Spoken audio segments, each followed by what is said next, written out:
मैंने अभी हाथ जोड़ा और प्रार्थना की। किससे प्रार्थना की? किसी भगवान से? फिर खुद से ही मैं प्रार्थना कर रहा हूं।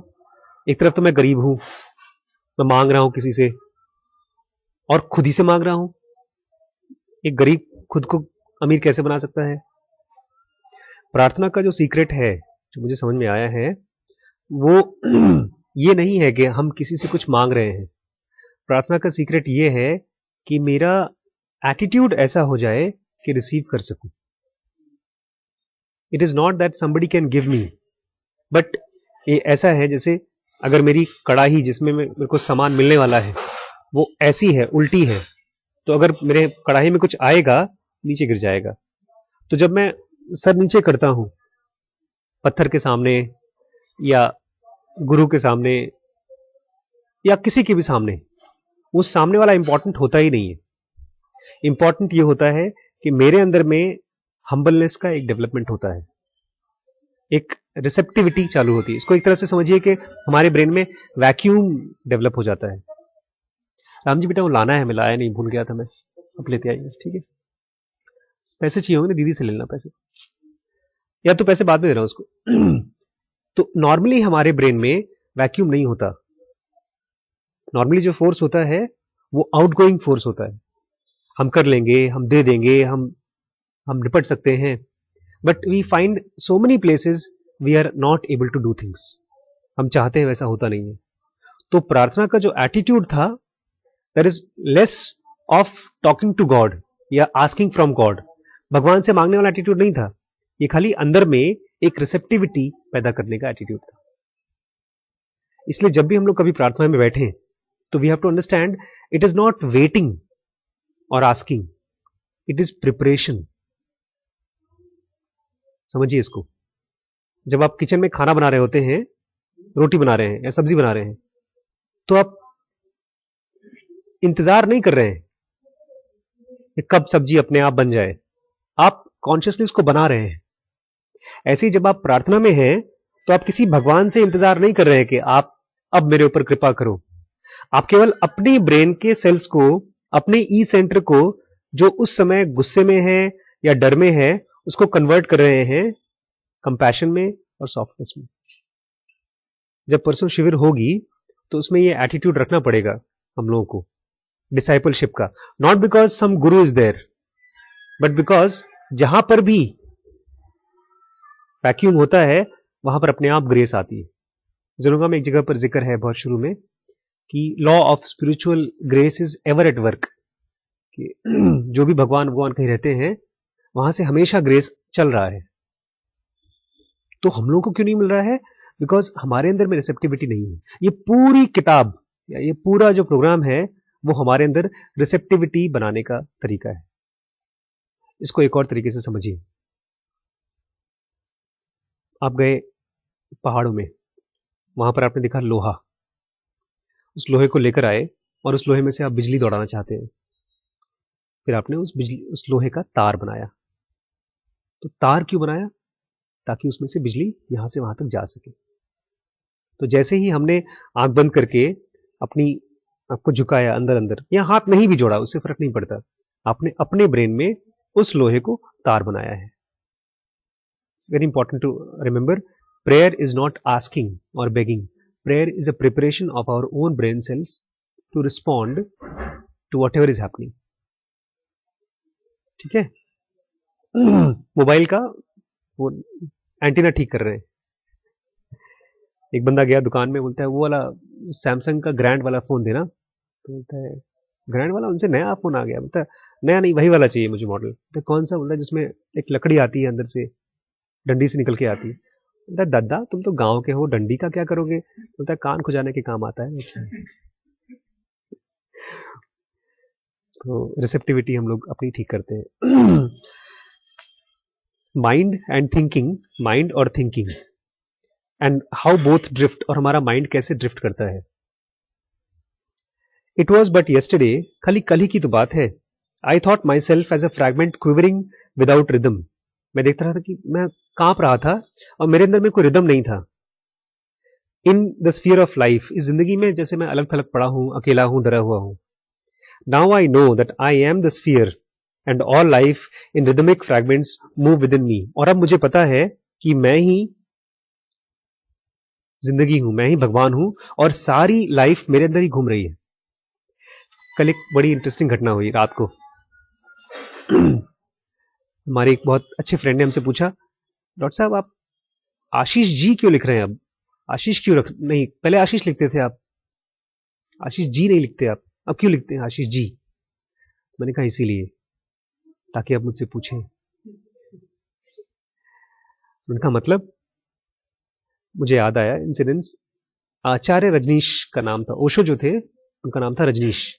रजनीश उनका he was a Jain, Rajneesh Jain नाम था उनका. Then he changed his name into Acharya Rajneesh. और उसके बाद फिर कुछ दिनों बाद उन्होंने अपना वो नाम भी बदल दिया और वो चेंज कर दिया भगवान रजनीश. और जब भगवान चेंज किया नाम, सडनली देयर वाज कमोशन और बहुत से उनके फ्रेंड ने उनको छोड़ दिया, उनकी फ्रेंडशिप भी खत्म हो गई. तो उन्होंने क्यों किया? इसलिए किया ताकि देखने के लिए मेरा अपने ऊपर कैसा रिस्पॉन्स होता है या लोगों का मेरे साथ जो रिलेशनशिप है वो कैसा रहता है. एक नाम बदलने से बदलता है कि नहीं बदलता है? अगर बदलता है तो बदल ही जाए, खत्म हो जाए. और अगर नहीं बदलता तो और स्ट्रांग होता है. एक जगह पर किसी ने उनसे पूछा है जब वो यूएस से वापस इंडिया आ रहे थे तो आपको मालूम है रजनीश के पास 93 रोल्स रॉयस थी. रोल्स रॉयस 1 करोड़ की कार आती है, ऐसी 93 कार थी. तो किसी ने, हाँ, Ronald Reagan president of US ने पूछा कि अब आप जा रहे हैं इंडिया से वापस तो कम से कम एक आध रोनाल्ड रीगन तो एक आध ये कार तो मुझे देके जाइए, रोल्स रॉयस ऐसी पड़ी हुई ढेर सारी. He said very meaningful thing. He said in India I could do that only with one Mercedes, but here I had to do with 93 Rolls Royce. मतलब कि पब्लिक जो है वो इन चीजों पर बहुत जोर देती है कि आप कितनी बड़ी कार में घूमते हैं, या हमारा आम आदमी का जो मन होता है वो इन चीजों पर बहुत आसानी से डिस्टर्ब हो जाता है कि तब अपने आप को भगवान बोल रहे हो कि जी बोल रहे हो कि गुरु बोल रहे हो, वो आपके साथ फिर रिलेट करता ही नहीं. तो ये कह रहा है कि कल तक मुझे लगता था कि मैं कुछ नहीं हूं और आज मुझे लग रहा है कि मैं सब कुछ हूं. Let us begin our study with question. एक क्वेश्चन लेते हैं और अपनी स्टडी हम शुरुआत करते हैं. What is man? आदमी क्या है? अब हम लोग क्या करने वाले हैं पता है? हम लोग अपना दिमाग को ऐसे देखेंगे जैसे एक मशीन है और वो कैसे काम करता है उसको स्टडी करने की कोशिश करेंगे. जैसे उंगलियां हैं तो ये ऐसे मूव कर सकती हैं, और अगर मेरे हाथ में पेंटिंग का ब्रश आ जाए तो ऐसे ऐसे घूम सकती है. तो ये हाथों का मूवमेंट को हम स्टडी करते हैं. ऐसे ही हमारा ब्रेन कैसे काम करता है उसको स्टडी करने की कोशिश कर रहे हैं हम.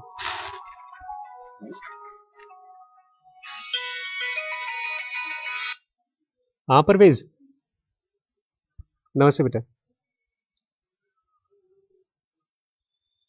पेशेंट तो भेज दो कि यार घर पे भेज दो यार. अगर पेशेंट नहीं, घर पे कोई पेशेंट नहीं तो घर पे भेज दो. अभी कोई अल्ट्रासाउंड तो नहीं है ना? तो भेज दो यार घर पे फटाफट. ठीक है. जिस दिन मैंने ये चैप्टर पढ़ा था ना, मुझे बड़ी खुशी हुई थी, बिकॉज इस तरह से मैंने इसके पहले जितनी भी फिलॉसफी की बुक्स पढ़ी हैं किसी ने माइंड को स्टडी करने की कोशिश नहीं की है. सब जगहों पर जब माइंड की बात करते हैं लोग तो ये कहते हैं माइंड बहुत शोर मचाता है, ढेर सारे थॉट्स हमारे मन में आते हैं. जब भी हम ध्यान करने बैठते हैं ढेर सारे थॉट्स आते हैं. लेकिन ये पहली बार ऐसा हुआ कि इन थॉट्स को जैसे किसी ने माइक्रोस्कोप लगा करके देखने की कोशिश की है. It's like a proper scientific study of your own mind by yourself. In trying to understand this question, इस सवाल को समझने की कोशिश में we will understand the process of internal thinking of internal working of grey matter. Grey matter brain के cells को बोलते हैं. तुम्हारा ग्रे मैटर कैसे काम करता है हम उसको समझने की कोशिश करेंगे इन सवालों से, इस सवाल से, which is called in common parlance, जिसको आम भाषा में थिंकिंग बोलते हैं, कि हमारा थिंकिंग कैसे काम करता है. Experience shows that while engaged in thinking, हमारा अनुभव हमको बताता है कि जब हम थिंकिंग कर रहे होते हैं, our mind carries a main subject, हमारे मन में एक मेन सब्जेक्ट होता है, but off and on we go off the track, और अक्सर हम उससे ट्रैक से भटक जाते हैं। और कहीं और थॉट आ रहा है, into other disconnected subjects, mind ऐसे जगहों पर जाता है जहां पर उसका कोई कनेक्शन नहीं होता। सच अ प्रोसेस इज कॉल्ड, इसको हम लोग बोलते हैं ड्रिफ्ट, इंग्लिश का वर्ड है ड्रिफ्ट, ऐसे चलते चलते कहीं और भटक गए। ड्रिफ्ट का हिंदी वर्ड है भटकना, बड़ा अच्छा है वर्ड ना। और कहते हैं भूत जो होते हैं भटकती हुई आत्मा होती है। क्यों भटकती हुई आत्मा होती है? बिकॉज जो पर्पज है एक मॉलिक्यूलर बॉडी का, इसमें आत्मा नहीं बोलेंगे, इसको ध्यान रखिएगा, वो आत्मा नहीं भटकती, वो मॉलिक्यूलर बॉडी भटकती है क्योंकि उसका जो पर्पज है ग्रोथ या एवोल्यूशन वो नहीं हो रहा है, इसलिए उसको ड्रिफ्ट बोल सकते हैं। अब चूंकि हम स्पिरिचुअल डिसाइपल्स की तरह सोच रहे हैं और बिहेव कर रहे हैं, so we have to start thinking in terms of scientific terms. तो अगर कोई पूछता है कि भूत होते हैं, यस भूत होते हैं, but they are molecular bodies जिनके अंदर में they are just drifting away from normal purpose of life. Normal purpose life का क्या है?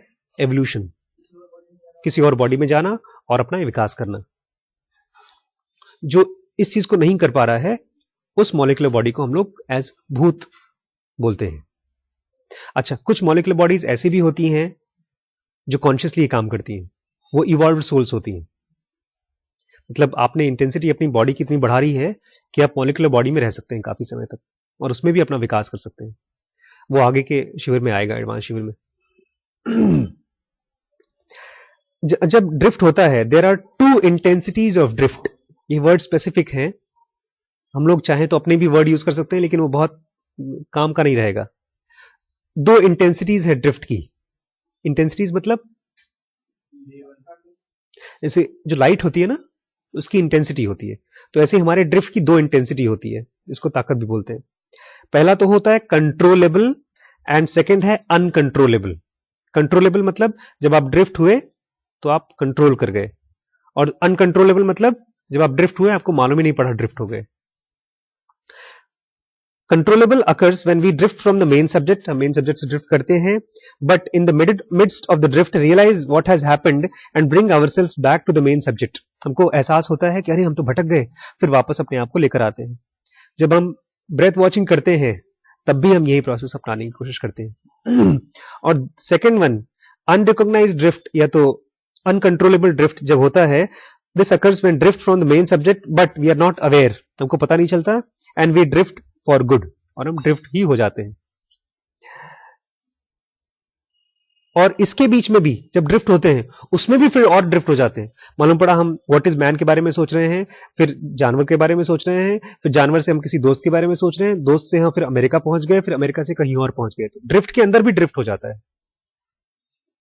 बोथ ए एंड बी, इस तरह के drift take place when individual is thinking or rather is engaged in the process of thinking. एक बच्ची मुझसे पूछती है आज फेसबुक पे कि सर मैं आपसे अपने बारे में क्यों सवाल पूछती हूं, मुझे नहीं पता चलता। I told her because we both are physical body अलग अलग है, बट माइंड तो एक ही है। तो जब आपका एक थॉट मेरे पास आता है और मेरा एक थॉट आपके पास जाता है, तो we both are thinking together. तो ग्रुप में भी जब होते हैं तब भी ड्रिफ्ट्स होते हैं, और जब ग्रुप में ड्रिफ्ट्स होते हैं तो बहुत बार लड़ाइयां होती हैं, झगड़े होते हैं, बहस होते हैं, और इसी तरह की एक ड्रिफ्ट हजारों करोड़ों अरबों रुपए कमाती है पूरी दुनिया में, उसको बोलते हैं वकालत।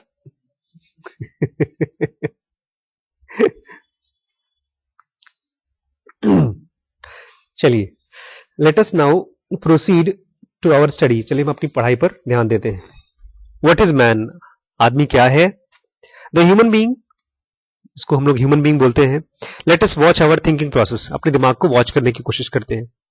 तो अब पहला थॉट है इनका, I refer to dictionary. Dictionary में देखा मैंने the meaning of word man, man का मतलब। Dictionary is so essential for spelling and meanings. Dictionary कितनी इंपॉर्टेंट है स्पेलिंग के लिए और मीनिंग के लिए। मेरे घर में तो स्पेलिंग डिक्शनरी है ही नहीं। इंटरनेट है, सही बात है। I think of my spelling, मैं अपने स्पेलिंग के बारे में सोचने लगा. And this in turns makes me think of my office stenographer. मेरे ऑफिस में एक लड़की है जो टाइप करती है, उसका ख्याल आ गया मुझे, जिसकी स्पेलिंग बहुत बेकार है लेकिन उसकी शक्ल बड़ी अच्छी है. बट उसकी मेकअप, उसके ड्रेस, उसकी गाल, ये सब कितने सुंदर सुंदर हैं. एक बार उसकी शक्ल देख लो तो सारी स्पेलिंग भूल जाओगे आप. But I have drifted. लेकिन मुझे क्या हुआ, मैं किस मेन सब्जेक्ट पे था उससे मैं ड्रिफ्ट हो गया. To come back to the meaning of man, अगर हम वापस आ जाएं मैन की मीनिंग पर, डिक्शनरी डिफाइन करती है man, human being is a distinct from lower animals, नीचे की जो प्रजाति है उससे अलग है, एंड फ्रॉम एंजल्स और डिवाइन बीइंग्स, और जो देवता लोग हैं उनसे भी अलग है, with intellectual qualities peculiar to man, और आदमी के अंदर बुद्धि है जो खास आदमी में ही है और किसी में नहीं है. कल एक फेसबुक पे मैंने आर्टिकल डाला है छोटा सा, एक लाइन, इसमें कि आप उसको देखिएगा, तब तक मैं रिपोर्ट कर देता हूं. So will come back.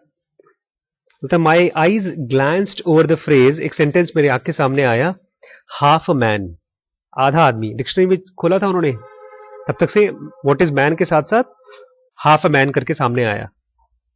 I looked up and turned around and asked my friend who was near, मेरे दोस्त से मैंने पूछा जो बगल में था, से व्हाट इज हाफ मैन, यार ये हाफ मैन क्या होता है, आधा आदमी क्या होता है. वन हु इज अनमैरिड, जिसकी शादी नहीं हुई ना, वो होता है. And for some inexplicable reason left the room very annoyed, और पता नहीं क्यों वो गुस्से में कमरे से बाहर चला गया. नहीं, just close it off. And for some inexplicable reason he left the room very annoyed, गुस्से में चला गया वहां से. It was clear he was angry, वो साफ था गुस्से में था. But I have drifted again, लेकिन मैं फिर से, हमारा मेन सब्जेक्ट क्या था, what is man. Drift 3, coming back to dictionary and the meaning of man as distinct from lower animals and from angels or divine beings, आदमी जो नीचे के लो जानवरों से अलग होता है और देवताओं से अलग होता है. Darling, I called my wife and said, here read this, सुनो पढ़ो, if you are human being you are not angel, अगर तुम आदमी हो तो तुम देवता नहीं हो. तो अंग्रेजी में लोग अपनी वाइफ को प्यार एंजल बोलते हैं, माय एंजल.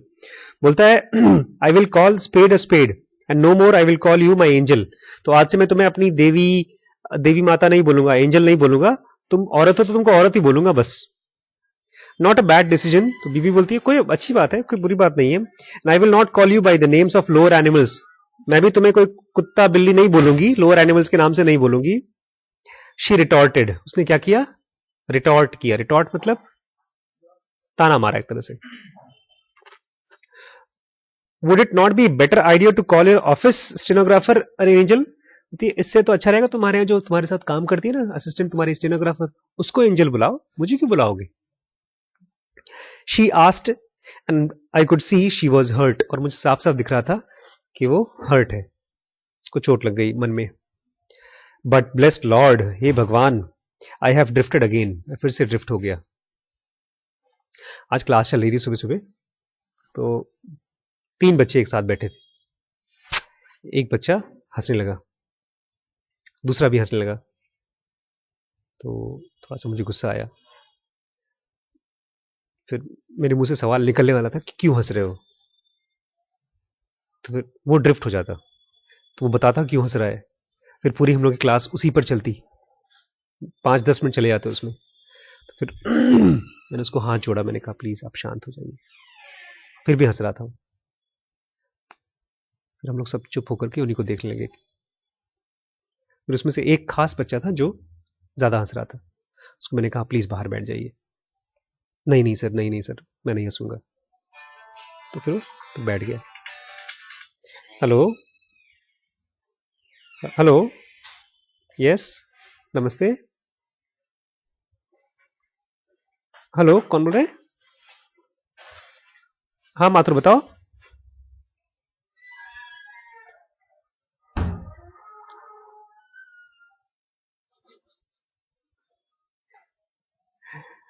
लिखो. उसकी वाइफ भी बहुत चिढ़ गई। To go back to dictionary, फिर से हम डिक्शनरी पे जाते हैं, फोर्थ ड्रिफ्ट है ये। And to the meaning of man, आदमी का मतलब, it says man as distinct from lower animals, नीचे के जानवरों से वो ऊपर है, अलग है। Man is therefore not expected to behave like animals, तो आदमी जानवर जैसा बिहेव क्यों करता है, वो नहीं करना चाहिए। एनिमल्स, लेकिन होता भी कहां है, animals do not build houses, जानवर कहां घर बनाते हैं। एंड वियर गुड क्लोथ्स, अच्छे अच्छे कपड़े कहां पहनते हैं। और हैव रिच ऑर्नामेंट्स, सुंदर सुंदर ऑर्नामेंट्स कहां पहनते हैं। Nor deal in diamonds and currency, ना उनके पास हीरे जवाहरात है, ना ही तो उनके पास रुपया पैसा है।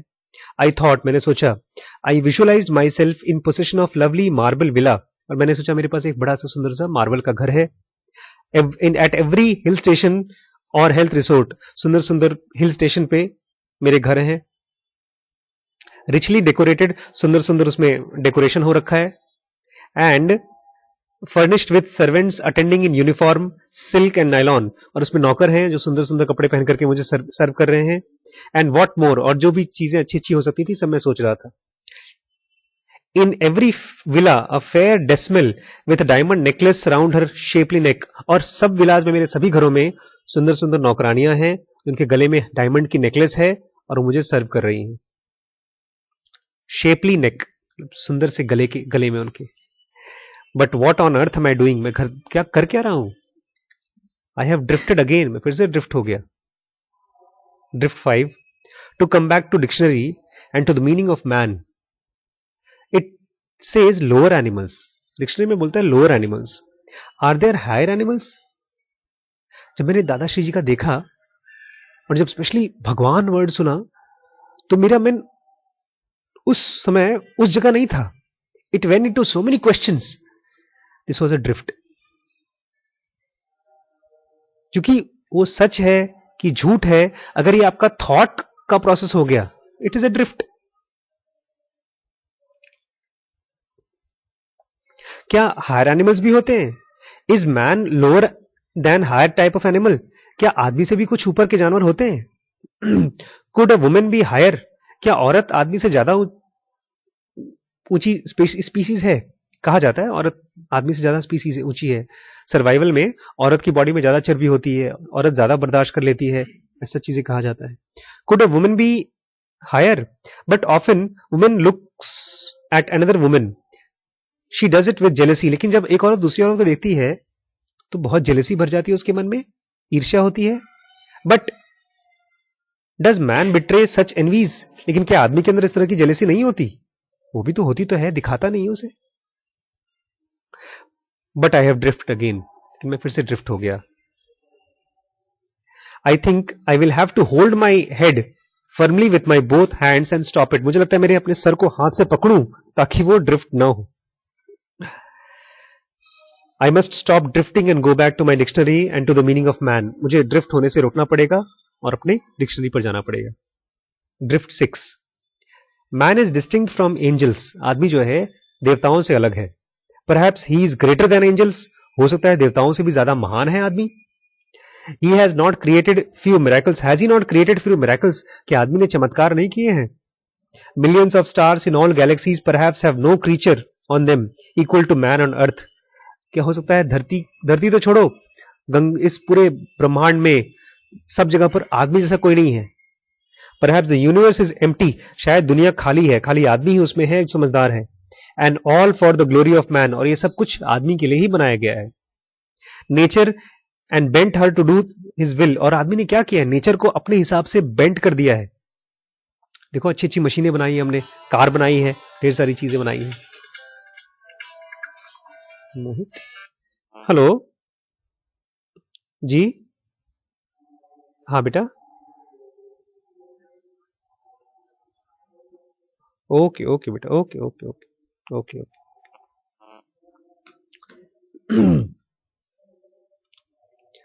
हमने कारें बनाई हैं, हमने मशीनों को अपने हिसाब से, मेटल था उसको कार बना दिया, हवाई जहाज बना दिया, नेचर को बेंड करके हमने अपने हिसाब से बना लिया है। लेकिन इससे हमको ये कहां मालूम पड़ता है कि आदमी क्या है। So we have drifted. इसको लेकिन पता नहीं चला। इसके नीचे लिखा है this is an example of uncontrollable drift या तो अनरिकॉग्नाइजेबल ड्रिफ्ट। क्योंकि बहुत बार ऐसा होता है कि जब हम किसी खास परेशानी में होते हैं और उस परेशानी के बारे में हम सुबह से लेकर शाम तक सोच रहे हैं। सो हम सोच नहीं रहे होते, वो ड्रिफ्ट हो रहे होते हैं। बिकॉज सोचने में एक कंक्लूजन आता है और फिर एक एक्शन करते हैं हम कि अगर मान लीजिए मेरे पास अचानक मेरे कोई जान पहचान के हैं जो बहुत नज़दीक हैं, उनको कुछ हो गया, भगवान अगर खत्म हो गए, और उसकी वजह से हमारा पूरा घर डिस्टर्ब हो गया। लेट से मेरे एक बहुत नज़दीक के हैं जो मुझे पैसे देते हैं हर महीने पढ़ाई के लिए, और वो ख़त्म हो गए, तो अचानक मेरे पैसे का सोर्स ख़त्म हो गया। तो अगर मैं दिन भर बैठ करके सोच रहा हूँ कि अब क्या होगा, अब क्या होगा, वो ख़त्म हो गए, देते थे पैसे, ये हो रहा था, वो हो रहा था, but mind is not coming to a conclusion. अगला स्टेप क्या है ये सोच नहीं पाता। That is why it is a drift. और कौन सा ड्रिफ्ट? अनरिकॉग्नाइज्ड या तो अनकंट्रोलेबल। सेवेंथ ड्रिफ्ट इसी से और कनेक्टेड आता है। मे बी आई थॉट, मैंने सोचा, as yet he does not understand what the substance of life is. हो सकता है आदमी ने जिसने मशीनें बना ली हैं, हवाई जहाज बना ली हैं, उसको ये नहीं मालूम कि लाइफ क्या है, परमात्मा क्या है। Nor perhaps can he understand what the elusive state of sleep. शायद आदमी अभी भी ये नहीं जानता कि स्लीप क्या होता है, कैसे हमारी मॉलिक्यूलर बॉडी फिजिकल बॉडी से अलग होती है स्लीप में। Nor does he know what tomorrow will bring, neither can he succeed in. हो सकता है उसको ये नहीं मालूम कि कल क्या होगा, आज वो देख नहीं सकता। He can not separate himself from his own shadow. ये सब चीजें जुनोगा कहती है आदमी कर सकता है, लेकिन आदमी को नहीं पता। But I have drifted again, लेकिन मैं फिर से अपने टॉपिक से तो ड्रिफ्ट हो गया हूं। ये 7 ड्रिफ्ट हैं, अभी हमारे 4-5 और ड्रिफ्ट हैं, वो हम लोग कल करेंगे, ठीक है। फिर कल इन ड्रिफ्ट्स के साथ क्या करना है, और उस एक्सरसाइज को भी हम लोग 5 मिनट बैठ के 10 मिनट करेंगे। यहाँ पे एक छोटा सा एक्सरसाइज है FAPSH, वो हम लोग साथ में करेंगे।